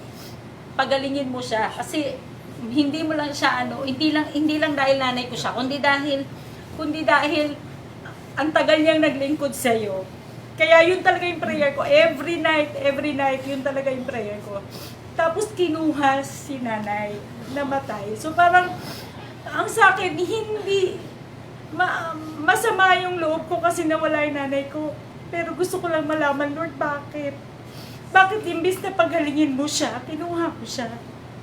So parang, doon medyo nag-shake yung faith ko, na parang, bakit hindi tumutugon si Lord sa prayer? And then afterwards, na-realize ko, God's ways are higher than our ways. Minsan hindi natin naiintindihan kung ano yung plano ng Diyos. Akala natin yung alam natin, yun yung the best. Pero mas alam ng Lord yung the best na nakikita niya, yung dulo. Nakikita lang natin ngayon, we're in pain. So, kaya nahihirapan tayo. Pero, nung nangyari yun sa nanay ko, doon ko na-realize na yung buhay Kristiyano hindi laging masaya. Yung buhay Kristiyano hindi laging nakukuha mo yung gusto mo. Pero mananatili ka sa pananampalataya. Kasi yun yung importante at yun yung pinamana ng magulang namin na parang sabi ni nanay, one night, sabi niya, Lord, kunin mo na lang ako kasi ang hirap, ang sakit-sakit na. Naririnig namin yung daling araw. Ang sakit-sakit na, kunin mo na lang ako, okay na ako. So, pero sa amin, sa nanay ko, nahihirapan siya. Gusto namin na sige na Lord, kung talagang yun ang plano mo, nahihirapan na siya eh. Pero sa amin, ang hirap-hirap pakawalan. Kasi grabe namin kamahal yung magulang namin, wala na kaming tatay. So, nung nawala yung parents namin, doon ko nakita at doon ko napatunayan na kahit anong mangyari sa buhay natin, katulad nangyari kay Job, wala tayong karapatang questionin si Lord kung bakit ganito. Pwede tayong mag-pour out ng heart natin pag nasasaktan tayo. Pero katulad nung huling parang namin sa Matthew chapter 6, hindi porkit nawala pinabayaan. Matthew chapter 6, 'di ba? Yung halaman ngayon ang ganda, kinabukasan namamatay, yung ibon nandyan, tapos kinabukasan namamatay. Hindi pinapabayaan ng Diyos, lalo tayo ng mga tao. So, hindi porkit nawala, pinabayaan. So, hindi porkit kinuha yung mga magulang namin, pinabayaan o kinalimutan na kami ng Diyos. Kundi, naging mas lalong, in a way siguro mas lalong tumatag yung pananampalataya namin. So, yun lang po. Wow. Dito sa side na po ito. Wala. Kinakabahan ako Ate Cheng, bago. Hindi, sa akin, ayan naman. Sa akin, nung na-hospital si tatay, tapos, siya, yung sa dextrose niya, nag-ano yung dugo. Tapos, nung nakita ko yun, nanginginig ako. Sabi ng tatay to, Jing, sa labas ka na lang, para hindi ka matense, para hindi mo maramdaman yung kasi sabi ko, tay, may dugo sa mga Jing, sa labas ka na lang, para hindi ka manervyos. Tapos yung nanay ko naman, yung naanuhan sa leeg, andun ako sa pintuan pa lang, sabi ko, nay, bakit ganyan? Bakit parang may ka sa leeg? Sabi niya, Jing, sa labas ka na lang, para hindi mo maramdaman yung sakit nito So, nung nagda-dialysis si nanay, sa akin, kasi alam ko, sa aming magkakapatid, ako talaga yung kung titingnan mo talagang mahina, nervyosa, kasi talagang yung sabihin na ewan ko, ganun kahina yung loob ko. So, yung tatay at nanay ko, pinapalabas ako para hindi ko maramdaman yung pain nila. Tapos yung namatay yung nanay ko, doon ko nakita, totoong may kamatayan. Totoong may kamatayan. Kasi dati parang, ang alam mo lang, pag namamatay sa tao, nawala siya. Pero nung namatay na si nanay, sabi ko, ganito pala yung may nawawala yung magulang mo. Parang feeling mo, alone ka na. Wala naman sasabi sa'yo na, kuhain ko na lang yung pain mo, yung nararamdaman mo. Kasi, sa akin, talagang sinisave nila ako sa pag-albaw nahihirapan, o wag ka na dyan. Pero nung namatay si nanay, sabi ko, ganito pala, totoo palang may kamatayan. Tapos, hindi lang ako kasi malasalita, hindi ako kada dumadaan ako sa pain, kada dumadaan ako sa mga talagang feeling ko, napaka-weak ko, lagi ko inaalala na, Lord, si tatay at si nanay, pinapalabas ako para hindi makita yung pain, para hindi ko mahirapan. Pero sa akin, nakita ko na talaga palang may pain. Totoong may pain. Totoong may sakit. May mararamdaman ka. Hindi ka manhid. Kahit may ini-ignore ng utak ko, nasabihin ko, wag na intindihin. Pero meron at merong pain. Pero one thing is sure, na naging matatag ako mula nung namatay si nanay. Sabi ko, kaya ko palang maging matatag. Kahit pasabihin mo na dati kasi kada may pain, sabi ko, nay, nahirapan ako. Sabi niya, kaya mo yan. Diba? Special nga pagkatawag mo kasi asawa ka ng pastor. Nay, nahihirapan ako. Kaya mo yan. Pero nawala na siya. Pag nahihirapan ako, sabi ko, Lord, nahihirapan ako. Pero, kumbaga, yung aking pananampalataya sa Panginoon, parang nag-mature mula nung nawala si nanay. Pero, mas naging tahimik lang ako. Wala akong na nahihirapan ako. Pero, yun lang ang nakita ko na totoong may kamatayan. At doon ko nakita na ang buhay ng bawat isa sa atin matatapos eh. Pero ano yung impact na maibibigay mo doon sa tao? O sa mga mahal mo sa buhay, na kung saan masasabi mo na may naging part itong taong to sa buhay ko. So, yun lang. Thank you. Ako, meron akong i-reveal. Sino na naman sinutok na? Live tayo, Pangalawang kuya. Pangalawang Live tayo, hindi reveal. pwede edit yan. Pangalawang reveal.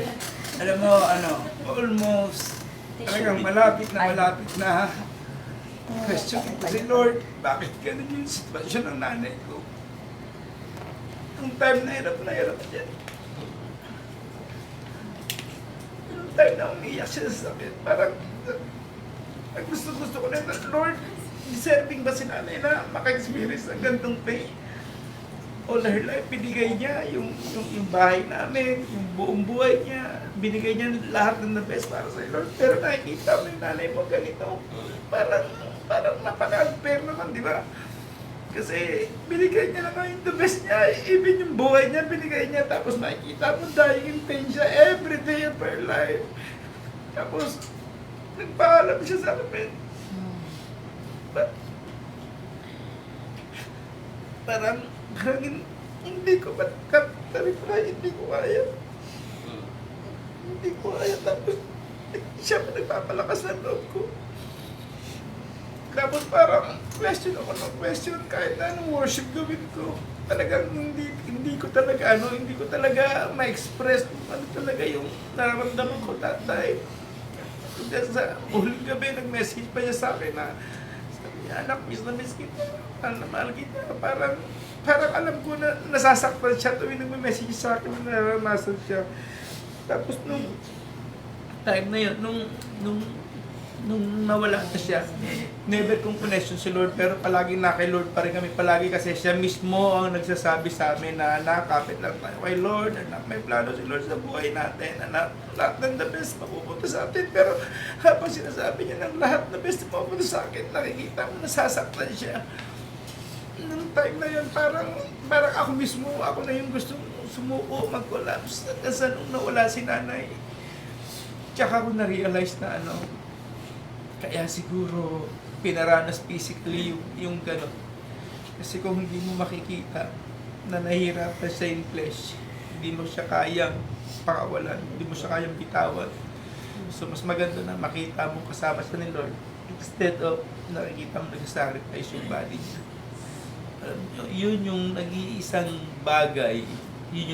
bagay na nagpaluwag ng pakiramdam ko bilang isang anak na nakikita, kaya pala totoo yung no more pain. Kasi, can you imagine, siguro, kung si nanay kinuha ng aksidente o kaya yung instant na inatake lang, malamang kasunod na ako ni nanay. Kasi wala kang time mag-prepare. Totoo, malamang kasunod na ako. Hindi lang ako. Malamang kasunod na ako ni nanay. Kung sakasakaling instant yung pagkakamatay niya, yung halimbawang inatake lang, gano'n, o aksidente, malamang magkasunod kami. Talagang, almost 6 months prepare ni Lord yung mind ko, yung heart ko. Saka lang nag-sink in yung nawala na si nanay. So, buti na lang hindi ako dumating sa time na question ko si Lord na bakit ganito habang umiiyak ako. Kinu-question ko si Lord habang yung nanay ko nag-worship sa inyo pero in pain siya.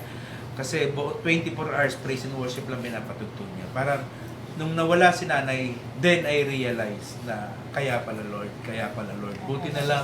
Buti na lang hindi kita question.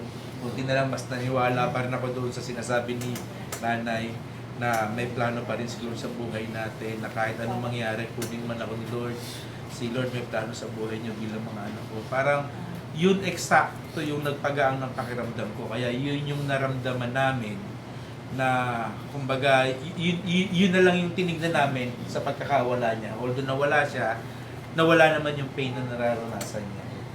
Yun ang pinaka-strong point pagdating sa pagkakawala ng nanay. Magkaiba yung dynamics nung si Tatay Gauden muna, tapos nung si Mama. Si tatay, muntik na ako sunod kay tatay eh. Kasi parehas kami nasa ICU Pinataka tatay. siya. Sa Siguro siya sa ICU sila ER. Kasi inopera si Tatay. Nandun sila. Sunod yun sa ER, nasa ER din ako, nasa ICU din ako ng time na yun. Winilchair ka rin nun eh. Alam. Hindi, nasa nasa Nasa ICU, wala na ako nakikita. Liwanag na lang. Sa bed. Yun yung, hindi ko alam kung natatandaan ni Jing. Kaya ako ina-unpack kasi may matututunan yung mga tao dito eh. No? Kasi darating to sa lahat ng tao eh. Maraming tumatalikod sa Lord kasi dumating to sa kanila, hindi nila naintindihan. No? So, dumarating to sa lahat ng tao. Lahat ng characters sa Bible, dumating to sa kanila. Abraham, Isaac, Jacob, Joseph, lahat dumating to sa kanila. Sabi ko kay Jean, nung nakita ko si mami na unti-unti nag-deteriorate, sabi ko sa kanya, sabi mo sa mga utol mo, mag-spend kayo ng time, ninyo si mami, i-schedule nyo kung kanino mag-i-stay. Di ba, nag-stay kami sa inyo, kasi schedule. Sabi niya, bakit? Basta spend time with her. Tapos, nung araw na kinuha na ni Lord si mami, kami nun umalis muna kami, tapos may interview ako sa bahay, nag-stay si Jean sa bahay. Sabi ko, wag ka na mag-stay dito, dumiretso ka na doon, kailangan ka doon. Tapos sabi niya, bakit? Sabi ko, uuwi na yan si mami, uuwi na siya kayo. Sabi ko, bakit? Basta, tingin ko lang. Basta pumunta ka na.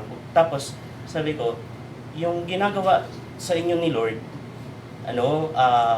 binibigyan kayo ng time magpaalam. So, kaya ako nakikita, kasi hindi ako nakapagpaalam sa tatay ko. Di ba si tatay natulog lang? Tulog lang siya Kausap ko lang siya ng Tuesday, ng umaga, Monday ng umaga, Tuesday na madaling araw, wala na siya. So, gano'n, sabi ko, so, kinukompare ko yun, na yun, ang laki ng tampo ko sa Lord kasi hindi ako nakapagpaalam sa tatay ko. Tapos nakikita ko, ang kapalit pala nun, para makapagpaalam ka, kailangan makita mo to. Diba?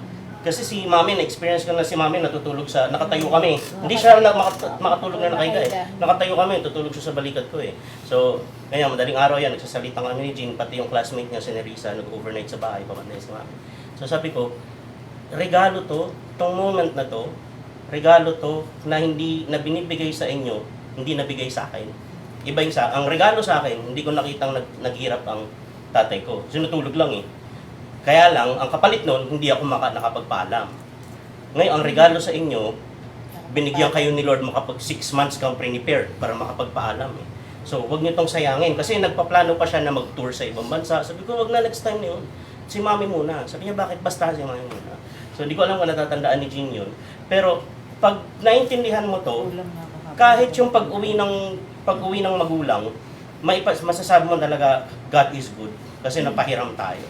No? Yung isa sa so kung merong mga umi-experience na ganito, isa sa gusto kong tip na ibigay, basahin niyo ulit yung Genesis. Kasi sa Genesis, after every 5 pages lang, may namamatay na importanteng tao. Namatay si Abraham, tapos namatay. Wala kang makikita doon na tumalikod sa Diyos yung anak. Diba si Joseph, sa harap mismo niya namatay si Jacob, biniyakap lang niya Wala naman siya sinabi. Diba? Alam ni Kuya yan. Di, alam niya. Article 3, chapter niyakap lang niya. Wala sila sinabi, akala ko ba, friend mo ang tatay ko, ba't namatay? Walang ganun So, dumadaan tayo sa lahat. At tapos isa pang, try nyo. Pag meron kayong mabigat na problema, sobrang bigat, okay? Na, yun nga, sabi natin, wala ka nang, nananahimik ka na lang, kantahin niyo yung God is good. Seryoso, okay? Pag masaya ka, kinakanta mo yung God is good all the time. Okay yun. Pero pag mabigat, dumadaan ka sa bagyo, kantahin mo yung God is good. Mag-iiba siya ng ibig sabihin. Sobrang lalim ng ibig sabihin nung God is good all the time.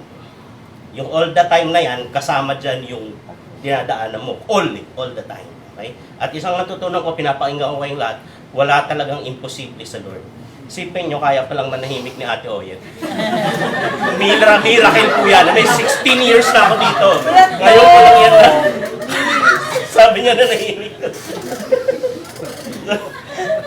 Final words of encouragements from any of you sa mga tao na tungkol sa goodness ni Lord. Sige po. Sige. Kasama na Sherry. So share ko lang si Mami dumaan siya sa so much pain talaga. Na-witness namin lahat yun na grabe yung pain na pinagdaanan niya sa lahat simula nung nagkasakit siya. Alam niyo po ba na pag nasa ospital si Mami, wala siyang ibang bukang bibig kundi magpuri sa Panginoon, pasasalamat sa buhay niya sa Panginoon, plus yung pagdadasal niya sa lahat ng taong nasa ospital, sa buong mundo, sa lahat ng mga taong maaalala niya. Lagi po siya nag-i-intercede, lagi siya nagpe-pray talaga. Tapos lagi niyang sinasabi na, Lord, itong mga taong nasa ospital, bigyan mo ng provision, bigyan mo ng kagalingan. Tsaka sobra po siyang naaawa dun sa mga walang bantay. Yung mga wala man lang bantay, iniiwan yung pasyente.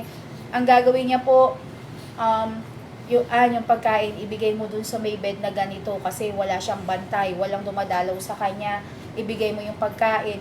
Tapos, pag sobra, sa dami ng dumadalaw sa kanya, pag sobra-sobra yung pagkain niya, sasabihin niya, dalhin mo si ganito, yung kapitbahay namin na may sakit din. And alam niyo po ba na nalaman namin nung namatay na siya na pinapadialysis namin siya, yung pala pinapadialysis niya rin yung kapitbahay namin kasi hindi daw kaya, hindi daw able. So doon ko nakita na, alam mo yun, yung sa lahat ng pinagdaanan niya, hindi ever ko siyang narinig na sinisi si Lord. Alam mo yung ako pa nga naninisi kay Lord kasi most of the time kasama niya ako sa hospital. So nakikita ko yung struggle niya when it comes to pain. Tapos alam mo yung wala kang marinig sa kanya na sinisi niya si Lord, nagreklamo siya kay Lord, ano ba to Lord? Naglingkod naman ako sa iyo. Ako pa nagsasabi nun kay Lord, pero doon ako na-encourage sa kanya na siya yung nakakaramdam ng pain. Hindi siya nagrereklamo kay Lord. Parang sino ako para magreklamo sa iyo Lord? Tsaka salamat kasi alam niyo po yun, sobrang may encourage ka sa kanya na kahit siya yung so much in pain, wala siyang ibang inisip kundi yung ibang tao. Tsaka lahat po ng ospital na mapuntahan noon, nasusolve niya po lahat ng mga ka-roommates niya, kahit mga nurses, doctors na i-encounter niya, talagang never a time na pinalagpas niya na hindi ma-soul win yung mga taong yon. Very gifted si Mami when it comes to soul winning.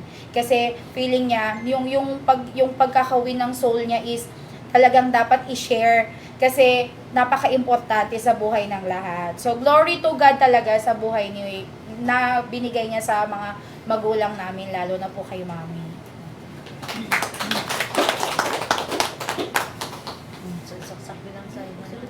Ano? Final words of encouragement. Final words of encouragement sa mga nanonood. Hindi, siguro ano lang. Nagulat ako. Siguro ano lang, ang dami natin narinig ngayon, di ba? So, story nung kayo, sa father namin, sa mother namin. So, alam naman natin lahat yung journey natin. Yung destination natin kay Lord. Di ba? But, importante din yung journey natin. Ano man yung sitwasyon natin, whether in pain man tayo physically, mentally, emotionally, in relationship, wag nating baliwalain yung pain na yun. Kasi dun sa pain na yun, may natututunan tayo. So, hindi natin ipipray, Lord, ialis mo ko dito sa sitwasyon na to. Kundi, Lord, ano po yung kailangan kong gawin para mapagtagumpayan natin yung sitwasyon na yun. Kasi in every pain, in every journey na nadalaanan natin, may matututunan tayo. Kaya let's savor that moment, whether it's pain, happiness, joy, or anything, meron tayo dapat lang natutunan. So, ganun din sa story ng mami ko, ni mami, ni tatay. So, nandun sila kay Lord, pero yung journey nila, tumanim sa buhay ng bawat isa amin. Sa aming magkakapatid, ako yung pinaka-nonchalant. Parang walang pakialam, pero very observant. Pero very observant of what's happening. Actually, tumira ako sa bahay ninyo si Joey yung may gift of silence. Ay, hindi siya? Akala ko si Ate Oyen. Si Joey yung tahimik sa inyo lahat. Si Joey talaga ang pinakatamid. Totoo yan, totoo yan. yan. Pinakamabait niya sa Pinakamabait amin. to. Alam niyo na po kung sino pinakabayat, no? Dito to. Babalik ako dun sa sinasabi ko. Balik ka na. Mawawala yung kabay. Pinakamabait at tahimik yan. It's all about the journey talaga. Yun lang, yung let's savor that moment, ano man yung sitwasyon natin. Aralin natin kung paano, ang prayer natin dapat is, Lord, ano po yung matututunan, at ano po yung dapat, gusto nyo ituro sa akin sa ganitong klase sitwasyon. Yun lamang po, maraming salamat.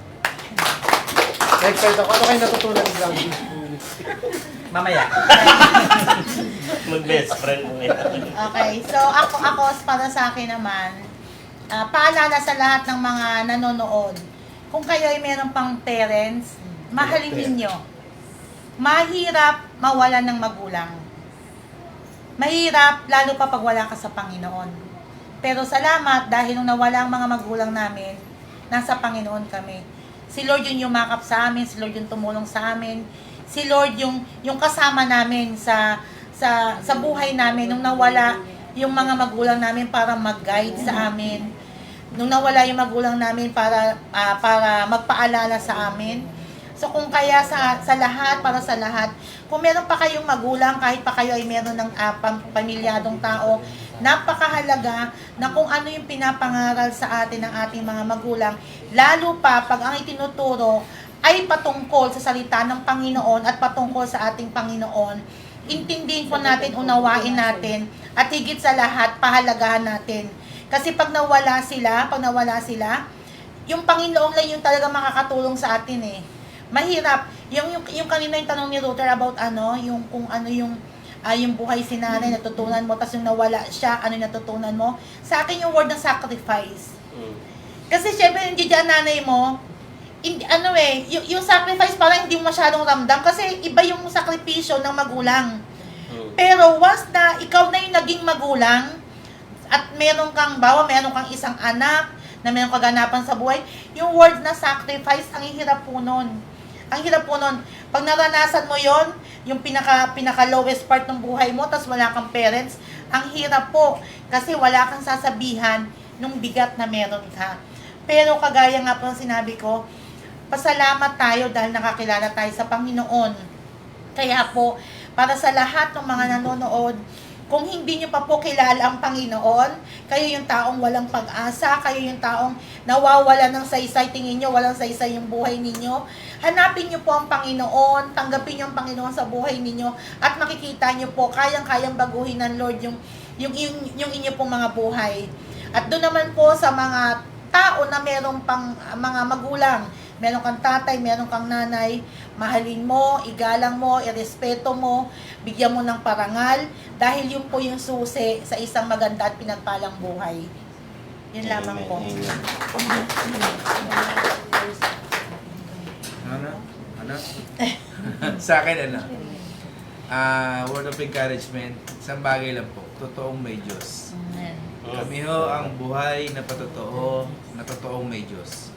Hindi ko ipapangako sa inyo masarap na buhay. Ang ipapangako ko sa inyo, ang masasabi ko sa inyo, is maraming problema sa buhay. Pero isang bagay lang po, totoong may Diyos. Amen. Kasi kahit gaano kasakit yung naranasan naming hirap, emotionally, physically, financially, lahat ng klase ng hirap sa buhay naranasan namin. Pero dahil totoong may Diyos, pinagpala po ang buhay namin. Amen. Lahat ng po yun, hindi dahil sa kakayanan namin, kundi totoong may Diyos. Ulit-ulitin ko ho, totoong may Diyos. Ano man sitwasyon nyo sa buhay ngayon, maniwala ka ho kayo sa akin, walang problema na forever. Lagi nyong iisipin. Our God is always bigger than our problem. Mas maganda yung mga experience natin problema. Sometimes we have to step back para maka-move forward tayo ng dalawang steps. Minsan kailangan natin bumelo. Akala natin minsan against the wall na tayo, wala na tayong pupuntahan. Akala natin wala na tayong kakampi, wala na tayong matrasan.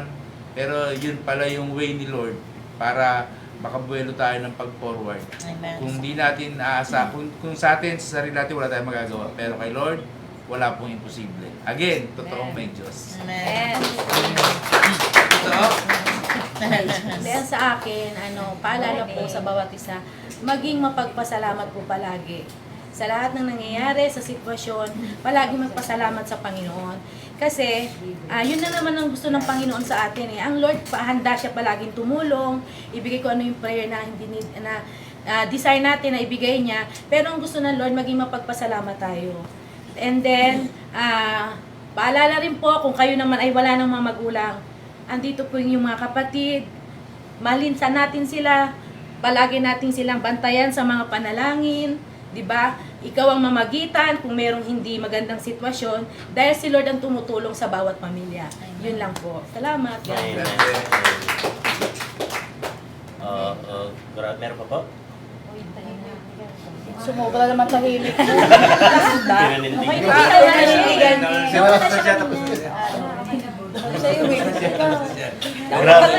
Pero grabe, punong-puno ng learnings po yung episode ngayong gabi. At balikan niyo po ito. Ibig sabihin, panoorin niyo ulit, i-replay niyo. Tapos, ang alam, yung sa media team, gawan niyo to ng reels kasi ang daming mga highlights nito na magandang i-share. No? Gusto ko lang pong mag-quote lang from Psalm 68 verse 5, a father to the fatherless, defender of widows is God in His holy dwelling. So Psalms 136 verse 1, give thanks to the Lord for He is good, His love endures forever. So, ayun po, mabuti po ang Diyos. Amen. Talagang dito sa episode na to, nakita natin, God is good all the time. Amen. Amen. Amen. So, sa ating mga viewers, we hope na na-bless po kayo. At sa mga bagong manonood, welcome po sa Faith Live, sa Word on Stream. I hope na na-bless po kayo. At we hope that you're blessed and everything with us, lahat ng goodness po ng na-describe po ngayon is all about Jesus. And we are also inviting you natanggapin si Jesus at ma-experience din yung goodness na ito. We are requesting Pastora Jane to lead the prayer of salvation po sa ating mga viewers. Sige po, sa sino mang wala pang relasyon sa Panginoon, naririto po ako para i-lead po kayo sa salvation. God is offering His salvation. Jesus Christ died on the cross for us to be saved. We are not perfect. Life is not perfect, but with God, always, if you are in Christ, there is a perfect will of God in your life, and that is salvation. Sige po, manalangin po tayo. Panginoon, sa oras na ito, kinikilala namin na kami ay makasalanan at hindi karapat-dapat sa iyong harapan. Ngunit salamat, ibinigay mo ang iyong bugtong na anak na si Jesus para kami ay maligtas sa buhay na ito. Panginoong Jesus, tinatanggap kita bilang aking Diyos at sariling tagapagligtas. Pumasok ka po sa aking puso, sa aking buhay, at maghari ka mula sa oras na ito hanggang sa wakas ng aking buhay. Isulat mo po ang aking pangalan sa aklat ng buhay. Tinatanggap ko po ang buhay na walang hanggan na ino-offer mo sa sino mang tumanggap sa iyo, Panginoong Yesus. Kaya sa oras na ito, sinasabi ko that Jesus is my Lord, that Jesus is my Savior, that Jesus is good in my life. And I declare the power of God to move in my life. Maraming pong salamat sa pangalan ni Jesus. Amen. Amen. Amen. We hope na na-bless po kayo sa mga tumanggap ng prayer. Pwede nyo pong i-message yung Word on Stream page po. Kung gusto nyo pang patuloy na may makausap sa isa sa ating mga ministers, sa ating mga page managers po. At kung gusto nyo pa pong makilala si Jesus Christ, welcome na welcome po kayo mag-message sa amin. Ayun. At as we go near the end of our webisode, shout out po sa lahat ng mga nanonood, sa mga ano natin. Itong 1, 2, 3, 4, 5, 6. Yung last 6, hindi ko na ma-scroll up eh. Pero yung last 6 na nasa comment section, Charlene De Leon, Gemma Talabucon, Verdette Santos, Ligaya Galero, Vince Pablo Clavo, and Mildred Clavo. Si Maraming Vince, salamat. pinsan namin.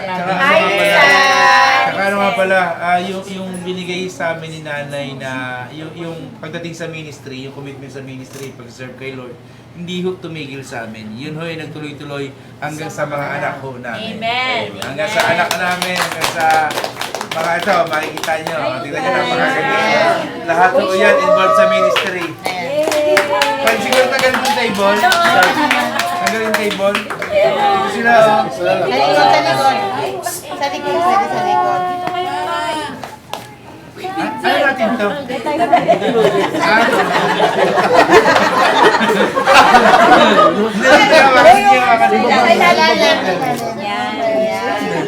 Ano na? Akala ko pamangking ko, hindi ko nalala.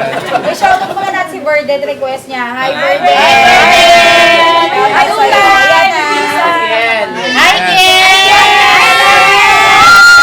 Ayan. Selena! Selena! Hi, Sel! Adeline! Shout out kay ano, RG Albert Sila ko yung Jimmy. Ano sabi? Si Ate. Happy birthday, AC! Happy birthday, AC. Charlene De Leon. Shout out kay Ave. Si Ave, ano yung nanonood? Ave, Maria, Rina, Evelina. Shout out kay Abe, hindi ako pinapasad! Charlene De Leon. Sabi Ani! Shaira! Shaira na magang-magana ang mukha! Ayaw ba ta? Selena! Team Faith Life na nasa Mindoro. Yan, kilala Sa PSG! Kay Tio Boy na nanonood from Canada. Hi, Tio!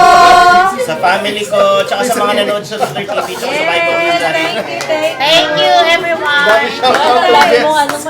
Shout out kay Utay. Shout out kay G! Sa lahat ng mga Kay Ken nga pala, kay Ken! See you on our next episode!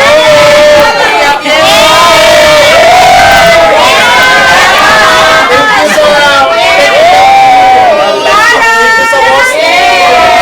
God bless. Wave! Shout out kay Winnie. Shout out kay Sister Jo! Ang sarap ng ano! Look yung ano! Shout out